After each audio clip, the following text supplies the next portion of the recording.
누가복음 21장 20절부터 28절까지 묵상하겠습니다. 너희가 예루살렘이 군대들에게 에워싸이는 것을 보거든 그 멸망이 가까운 줄을 알라.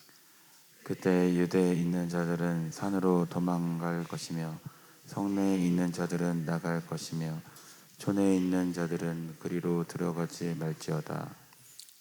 이 날들은 기록된 모든 것을 이루는 징벌의 날이니라. 그날에는 아이 벤 자들과 젖 먹이는 자들에게 화가 있으리니 이는 땅에 큰 환난과 이 백성에게 진노가 있겠음이로다. 그들이 칼날에 죽임을 당하며 모든 이방에 사로잡혀 가겠고 예루살렘은 이방인의 때가 차기까지 이방인들에게 밟히리라. 1월 성신에는 징조가 있겠고 땅에서는 민족들이 바다와 파도의 성난 소리로 인하여 혼란한 중에 곤고하리라. 사람들이 세상에 임할 일을 생각하고 무서워함으로 기절하리니 이는 하늘의 권능들이 흔들리겠음이라. 그때 사람들이 인자가 구름을 타고 능력과 큰 영광으로 오는 것을 보리라. 이런 일이 되기를 시작하거든 일어나 머리를 들라 너희 속량이 가까웠느니라 하시더라. 자, 오늘 말씀은 앞부분은 70년 AD 70년에 있었던 예루살렘 멸망의 사건, 로마가 쳐들어와서 멸망했던 사건을 예언한 말씀이면서 또 예수님 재림 때에 일어날 일들도 이렇게 포함되어 있습니다. 특별히 두 번째 부분인 25절 이하는 예수님의 재림 때를 또 말씀하고 있는 그런 예언으로 볼 수 있는데, 먼저 20절에 예루살렘이 군대들에게 에워싸이다. 이스라엘 백성들이 가지고 있던 자기들은 택한 민족이고 하나님이 보호하는 그런 특별한 사람들이라고 생각했었는데, 거기다가 예루살렘은 성전이 있고 또 많은 세상의 도시들 중에 또 이스라엘의 많은 도시들 중에 예루살렘은 특별한 도시라고 생각하고 있었습니다. 그런데 그 이스라엘이 군대들에게 에워싸인다는 것은 상상할 수 없는 엄청난 일이 일어난 거죠. 이것은 징벌의 날이기 때문이기도 하고 또 진노가 임하였다. 23절에 있죠. 진노가 임한 것이다. 하나님의 진노가 임할 때 참으시던 하나님이 끝까지 돌아오지 않고 회개하지 않고 하나님 앞에 엎드리지 아니할 때 결국 진노가 임할 수밖에 없는 것이고, 예루살렘은 이방 군대들에게 에워싸여서 거기서 이제 절망적인 시간들을 보내게 될 것입니다. 에워싸였는데도 불구하고 그 성 안에 있던 예루살렘 사람들은, 예루살렘의 그 시민들은 하나님이 우리를 도와주실 것이다. 끝까지 우리가 버티고 있으면 하나님이 반드시 저 원수들을 다 무찌르시고 우리를 도와주실 거라고 착각하고 있었죠. 근데 이제 그것이 얼마나 어리석은 일인가를 21절에서 말씀하고 있죠. 다른 유대 땅에 있는 사람들은 빨리 산으로 도망가라. 그 다음에 포위가 시작되는 것을 보면 지체하지 말고 예루살렘 성 안에 있는 사람들은 빨리 성 밖으로 나가야 한다. 그 다음에 촌에 있는 자들이란 성 밖에 있었던 사람들도 집이 예루살렘 성 안에 있는 사람들이죠. 다시 집으로 성 안으로 들어가지 말고 도망가야 한다. 이렇게 말씀하셨습니다. 이미 이제 때는 늦은 것입니다. 군대들에게 에워싸인다. 이것을 오늘 우리들에게 적용한다면 염려와 두려움에 완전히 포위가 되고 또 어두움에 둘러싸이게 되면 이제 끝이다, 그 뜻입니다. 그래서 내 신앙적인 삶에서 내 마음에 아직도 빛이 남아있고 말씀이 남아있고 뭔가 하나님을 향한 마음이 남아있다면 아직 가능성이 있지만 모든 내 마음의 욕심과 두려움 또는 분노 이런 것들로 계속해서 내가 포위가 되고 거기에 항복하게 되고 거기에 지배를 받는다면 문제가 심각하게 된다는 것을 다시 한번 깨달아야 되겠습니다. 게으름이나 나태함도 마찬가지입니다. 그래서 이런 경우는 하나님이 나 도와주시겠다고 착각하지 말고 빨리 인간적인 방법이라도 택해서 살 길을 찾아라. 난 더 이상 도와주지 않는다. 이런 하나님의 말씀입니다. 물론 이 상황 속에서 하나님을 향하여 찾고 하나님을 부르짖고 또 하나님을 향한 간절한 몸부림으로 찾는다면 하나님은 마지막 기회를 놓치지 않는 그 사람에게 은혜를 베푸실 수도 있을 것입니다. 자, 그 다음에 이 날들은 기록된 모든 것을 이루는 징벌의 날이다. 이 말씀도 잘 기억해야 되겠습니다. 하나님 말씀은 복과 저주가 두 가지가 함께 있는 말씀입니다.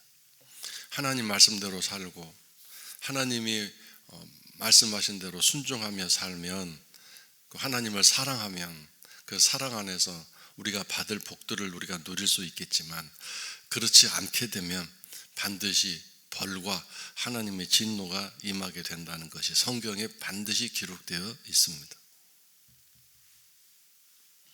그런데 우리는 하나님이 주신다는 이 복, 우리들에게 잘해 주신다는 그것만 생각할 뿐이지 어떻게 하나님이 우리에게 진노하시고 어떤 경우에 하나님이 분노하시는지를 잊고 살 때가 많습니다. 그냥 막연하게 우리가 주일 예배 안 나가면 일이 잘못되겠지 이런 정도의 두려움, 좀 막연한 두려움 이 정도로 끝나고 있기 때문에 실제적인 삶에서 내가 하나님 말씀대로 살고 있는지 내 심령 상태가 마음 상태가 어떠한지를 살펴보고 그 모든 일들을 잘 지켜나가고자 하는 세밀한 신앙적인 일이 우리들에게 좀 부족한 것 같습니다. 세밀한 신앙생활, 내 마음을 살펴보고 내 생활을 살펴보는 그런 세밀한 신앙생활이 필요합니다. 왜 그렇습니까? 하나님 말씀은 얼마나 우리들을 세밀하게 잘 지켜주시려고 하시는지 우리가 말씀 앞에 엎드려 있으면 그 말씀이 살아서 우리의 혼, 영, 관절, 골수까지 다 세세하게 찔러서 쪼개서 잘못된 거 다 말씀해 주시고 우리의 마음의 생각과 뜻도 다 드러내게 해주신다고 하지 않았습니까? 세밀하신 분이십니다. 근데 우리는 대충 이렇게 살아가면서 대충적인 두려움과 걱정 가지고 살아가고 있습니다. 그래서 이 날들은 이렇게 하나님의 진노하심으로 일어날 모든 것에 대한 일들을 하나님은 기록해 놓으셨다고 말씀하셨어요. 그냥 닥쳐가지고 진노하니까 그냥 분노하신 대로 행한 것이 아니라 여러분은 매뉴얼로 다 써놓으셨어요. 내가 화가 날 때는 어떻게 얼굴 표정을 하고 어떻게 말을 하고 어떻게 그 분노를 표출해서 뭘 집어던지고 내가 몇 분 동안 화를 내고 이런 거 매뉴얼대로 해가지고 여러분 매뉴얼대로 화내시는 거 있어요? 화나면 그냥 감정 일어나는 대로 행동하고 말하고 움직이지 않습니까? 또 여러분이 기쁜 일 있고 즐거운 일이 있을 때 매뉴얼대로 얼굴 표정을 어떻게 활짝 웃고 어떻게 좋은 말을 이렇게 할 것이고 또 내가 거기에 좋은 일이 1순위, 2순위, 3순위에 따라서 1순위 때는 이렇게 반응하고 2순위 때는 이렇게 갚아주고 3번째 때는 내가 이렇게 또 거기에 반응을 보여서 갚아주고 이런 식의 매뉴얼대로 하십니까? 감정, 그 상황에 따라서 내가 행하는 거 아닙니까? 그런데 하나님은 그렇지 않지 않습니까? 복을 주시는 일이든 벌을 주시는 일이든 책에 다 기록해 놓으셨어요. 그래서 그 기록해 놓으신 대로 행하시게 된다고 말씀하셨어요. 절대로 순간적인 어떤 일에 그냥 거기에 감정과 생각대로 반응하고 행동하시는 분이 아니라고 기록해 놓았거든요. 그러니까 우리가 성경을 잘 묵상하고 성경을 계속 잘 읽으면 하나님이 어떻게 일하실지, 어떻게 반응하실지 우리가 다 알 수 있습니다. 그래서 그렇게 하나님을 예측할 수 있는 부분들이 있기 때문에 우리가 신앙생활이 어떻게 보면 어렵지 않다는 것을 알 수 있는 것이죠. 성경을 모르고 성경책을 안 읽고 묵상하지 않기 때문에 신앙생활이 자기 마음대로 할 수 있는, 자기 생각대로 하면서 이렇게 복을 주시겠지 아니면 벌 받겠지라고 잘못 생각하고 있는 일들이 많은 것입니다. 그러니까 이 날들은 기록된 모든 것이 그렇게 이루어질 수밖에 없는 그 진노의 날을 불러들인 거죠. 이스라엘 백성들, 예루살렘 백성들은 진노의 그 시간들을 자기들이 삶으로 오게 만든 장본인들이지 하나님이 하신 게 아닙니다. 그러니 하나님은 매뉴얼대로 할 수밖에 없으니까 아무리 하나님이라 할지라도 이미 하신 말씀대로 하지 않고 이랬다 저랬다 상황에 따라 그렇게 되면 하나님의 법은 고무줄이 되고 그건 원칙이 없는 것이기 때문에 하나님은 절대 그러신 분이 아니죠. 그래서 징벌의 날을 불러들이고 자기들이 자초한 일이 되고 만 것입니다. 자, 그 다음에 23절에 아이벤 자들, 젖먹이는 자들, 혼자서도 지금 어려움 당하는 게 힘든데 애들을 젖먹이는 애들을 데리고 있고 또 임신부는 얼마나 고통스럽겠느냐 그 뜻입니다. 즉 이 말의 다른 뜻은 아이벤 여인이라고 해서 임신부라고 해서 여러 임산부는 뭐 버스에서 자리 양보도 하고 아예 지하철 같은 경우는 전철 같은 경우는 임산부를 위한 자리도 아예 만들어 놨잖아요. 절대 누가 앉지 못하게. 또 신체 장애자들을 위해서는 주차장에 아예 다른 차는 절대 아무리 차가 가득 차 있어도 그곳에 정상인은 차 댈 수 없도록 다 양보해 놓고 배리해 놓았잖아요. 근데 이 징벌의 날에는 이렇게 연약한 사람이라고 해서 이렇게 좀 아이를 데리고 있는 임산부라고 해서 봐주는 게 없다 그 뜻입니다. 인정사정이 없다 그런 뜻입니다. 그러니 뭐 좀 내가 이렇게 상황이 불쌍하니까 좀 봐주시겠지 도와주시겠지 천만의 말씀입니다. 징벌은 무자비하게 가차없이 임하게 된다 그 뜻입니다. 그래서 그것이 26절 모든 사람은 24절 이렇게 징벌에 대한 일들을 당하게 될 것입니다. 예외 없다 그 뜻입니다. 그 다음에 또 한 가지 중요한 사실은 그 24절 끝부분에 있죠. 예루살렘은 이방인의 때가 차기까지 이방인들에게 밟히리라. 이것도 또한 하나님이 다 이미 써놓으셨습니다. 무작정 이방인들이 예루살렘 이스라엘을 짓밟고 통치하는 것이 아니라 기간이 있다. 그러니까 이 예루살렘 또 이스라엘 백성들이 행한 그 잘못에 대한 하나님의 벌은 거기에 맞는 기간 동안 고통당하도록 하나님이 정해 놓으셨대요. 그러니까 우리나라 법도 마찬가지 아닙니까? 그 지은 죄에 따라서 뭐 5년짜리 징역을 받을 수도 있고 어떤 사람은 3년짜리 집행유예로 다 풀려나올 수도 있고 각각 다르잖아요. 그 지은 행위에 따른 벌이. 하나님도 마찬가지예요. 지금 이스라엘과 예루살렘이 이렇게 하나님의 진노를 당해 고통을 당하고 어려움 당하는데 그것도 거기에 따른 하나님의 정해 놓으신 기간이 있기 때문에 그 기간 되기 전까지는 절대로 안 된다. 그 기간이 다 채워져야 된다. 그 얘기입니다. 그러니까 지금 이스라엘이 예수님이 오셨을 때 로마가 이 이스라엘을 짓밟고 있었잖아요. 압제하고 있었죠. 통치하고 있었죠. 그것도 이스라엘이 하나님 앞에 잘못한 상황이었기 때문에 그 벌을 받고 있는 건데 그걸 참고 견디면서 회개하고 자신들의 신앙을 회복하고 또 자녀들이 너희들은 우리처럼 살면 안 된다. 우리처럼 신앙생활하면 하나님의 진노를 받아서 우리가 당하는 이 고통이 그렇게 해서 왔다. 가르쳐야 되지 않겠습니까? 그 과정 속에서 이렇게 지혜롭게 하나님의 징벌의 목적은 벌 주고 그래서 고난당하고 어려움 당해라, 이것이 하나님 목적이 아니라 그 어려움과 하나님의 진노에 의한 벌을 받는 동안에도 그걸 통해서 깨닫고 하나님께 돌아오기를 원하시는 것, 그것이 하나님 목적입니다. 그래서 그 기간 동안에 이렇게 잘 버티고 견디면서 이겨내야지, 그냥 무작정 너무 힘들어요, 빨리 끝나게 해주세요, 빨리 이렇게 이거 해결해 주세요, 이러면 안 된다 이거죠. 그래서 우리가 정말 빨리 돌아오고 빨리 회개하고 빨리 제정신 차리면 혹시 모르겠어요, 하나님은 그 기간을 단축시켜 주실 수도 있으십니다. 그래서 우리가 하나님을 잘 알아야 되는, 하나님이 어떠하십니까? 성경책에 잘 기록되어 있지 않습니까?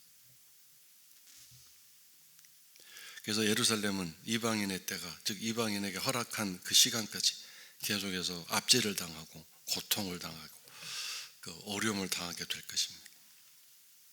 물론 그 기간 동안에 회개하고 깨닫고 제정신 차리지 않는다면 결국 그것은 계속 비극적인 것으로 끝나게 되겠죠. 이방인의 때가 끝난다고 해서 다시 옛날처럼 회복되거나 원상 복귀되는 것은 없을 것입니다. 이방인의 밟고 간 그 어려움 그대로 계속되면서 고통 중에 있게 될 것입니다. 이방인은 물러갔다 할지라도 옛날 상태로 회복되는 것은 어려운 거죠. 자, 그 다음에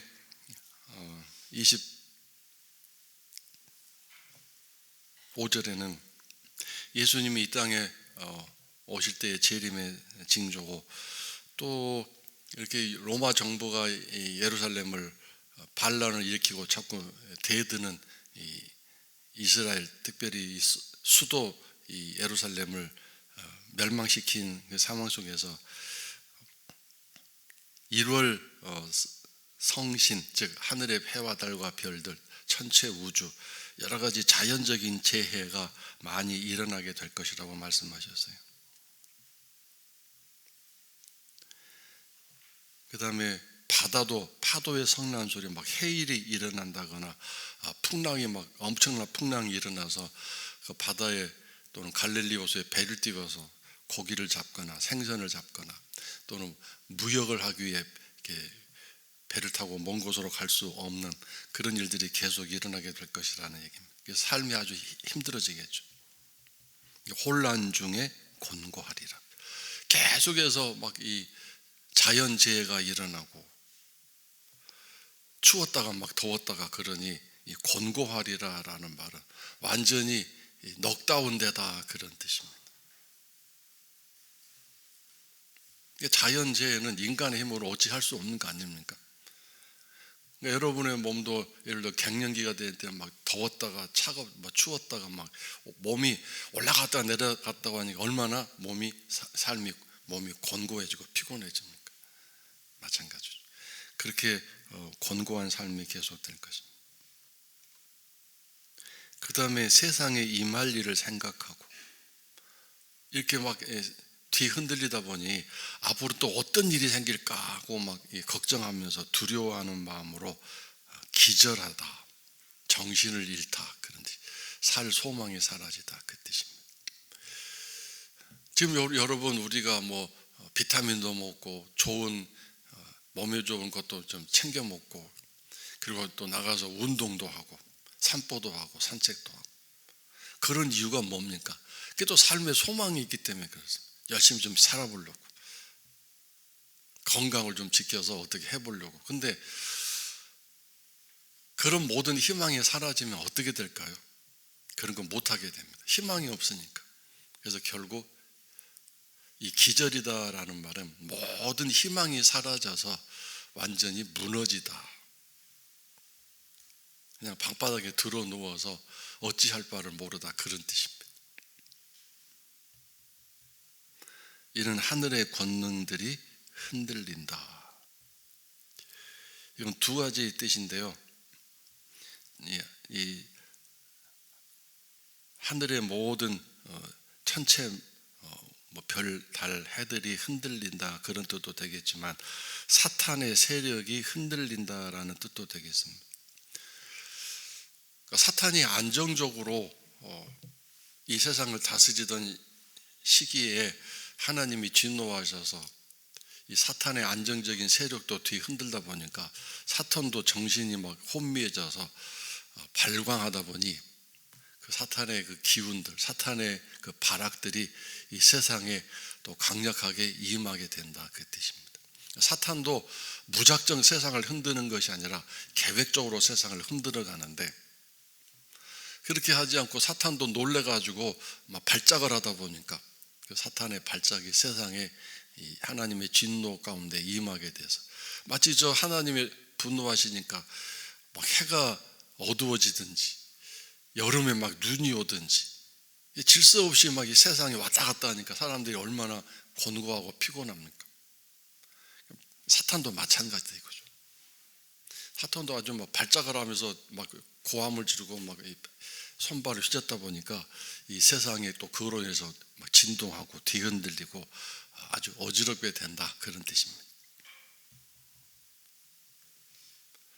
자, 그 다음에 27절에는 그때의 사람들이 인자가 구름을 타고 능력과 큰 영광으로 오는 것을 보리라. 여기서 이 사람들이란 누구냐? 모든 사람들이라기보다는 신자들, 믿음을 끝까지 지킨 사람들, 그 겨울의 시간 동안에도 그 추위와 찬바람 속에서도 믿음의 씨앗, 이 소망의 씨앗을 버리지 않고 잘 견딘 성도들은 드디어 이제 주님이 구름 타고 능력과 큰 영광으로, 이 능력이란 뭔가요? 그 모든 천체 모든 어둠을 다 장악하시고 아주 당당하게 맛있게 오시는 영광으로 오시는 것을 보게 될 것이다. 그 멋진 모습을 맞이하게 될 것이다. 그래서 이제 이런 일이 시작되거든. 일어나 머리를 들어라. 주님을 환영하여라. 기뻐하여라. 이제 너희들의 시간이다. 끝까지 이긴 사람들이 이제 승리를 거두고 자랑스러워할 시간이다, 그 뜻입니다. 머리를 든다. 너희의 속량이 가까웠다. 그래서 여러분이 어렵고 힘든 시간을 믿음으로 잘 견디게 되면 여러분이 언젠가 느끼게 될 것입니다. 아, 이제 거의 끝났구나. 이제 이 모든 고난의 시간이 다 끝나가는구나. 뭔가 이게 느끼게 될 수 있습니다. 제 신앙 경험상 분명히 말씀드리는데, 여러분이 고난과 고통을 믿음으로 잘 견뎌내면 마음에 느낌이 옵니다. 생각에 그런 어떤 것이 옵니다. 아, 이제 모든 고난이 끝나는구나. 영광의 시간이 오는구나. 마음이 막 설레임이 되고 마음에 충만한 그런 느낌이 오게 될 것입니다. 그래서 우리가 하나님에게 민감하고 하나님에게 세밀한 그런 신앙생활을, 세밀한 신앙생활. 내 몸을 챙기는데 여러분 얼마나 세밀합니까? 뭐가 조금만 이상이 오면 어디가 아픈가 하면서 거기에 집중하고 병원도 가보고 여러 가지 또 인터넷 조사해서 그 어떤 이 증상이 뭔지 또 정보를 알려고 애를 쓰지 않습니까? 세밀하죠, 여러분. 그만큼 우리가 하나님에 대해서 또 성경 말씀에 대해 세밀하고 또 이렇게 열심을 내는 그런 신앙생활을 해야 되겠습니다. 오늘도 주의 이름으로 승리하시고, 힘들고 어려운 또 순간순간들이 있겠지만 믿음으로 또 마음속에 있는 소망으로 잘 견뎌내시고 오늘도 아름다운 주의 무난 인사로 살아가시는 복된 성도 여러분 되시기를 주의 이름으로 축원합니다.